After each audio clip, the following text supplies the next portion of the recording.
विश्व को शांति का संदेश देने वाले महाकारुणिक तथागत भगवान बुद्ध एवं भारत देश में दोबारा फिर से भगवान बुद्ध के सद्धम्म को वापस लेकर के आने वाले परम पूज्य बोधिसत्व डॉक्टर बाबा साहब अम्बेडकर, इनको मेरा कोटि कोटि नमन है। आप सभी श्रद्धावंत उपासक उपासिकाओं को नमो बुद्धाय मैत्रीपूर्ण जय भीम। आज हम जातक कथा में देखेंगे लालची स्त्री। एक बार एक व्यक्ति था, गृहपति था, उसकी शादी एक स्त्री से करा दी गई। उसके बाद उसको जो माता पिता उनकी मृत्यु हो गई। दोनों मियाँ बीवी के 3 संतानें हुई, 3 लड़कियां ही थी। संतानें हुई और उनकी शादी करवाने के पहले ही वो जो गृहपति था उसकी मृत्यु हो गई। मृत्यु के बाद वो हंस रूप में उसका जन्म होता है, जहाँ उसके जो पंख है वो सोने के होते हैं। तो उसको अपना पूर्व जन्म याद आता है, तो देखता है कि उसकी जो पत्नी है और जो बेटियां हैं उनकी उसने शादी भी नहीं कराई है बेटियों की, और उन लोग मजदूरी करके अपना गुजारा बसर करते हैं। क्यों ना इनके गरीबों को दूर कर दिया जाए।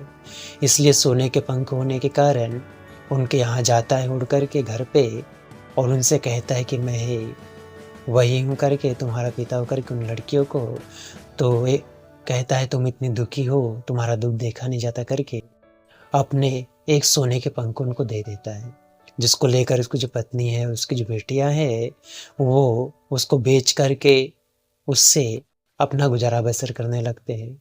इस प्रकार से जो हंस है हमेशा सप्ताह में महीने एक बार आता रहता है बीच बीच में, और उनको सोने के पंख देने लगता है एक करके। इस प्रकार से उनकी जो गरीबी है दूर हो जाती है और वो सुखपूर्वक जीवन यापन करने लगती है। एक बार उसकी पत्नी के मन में लोभ जागृत होता है। वो सोचती है कि भाई जानवरों को क्या भरोसा है, आना ही बंद कर दे, क्यों ना मैं सारे पंखों के एक साथ निकाल लूँ करके। अपनी बेटियों से बात करती है तो बेटियां मना करती है, लेकिन वो नहीं सुनती। और जब हंस एक पंख देने आता है तो उसको पकड़ लेती है और पकड़ के उसके सारे पंख खींच के नोच के निकाल लेती है।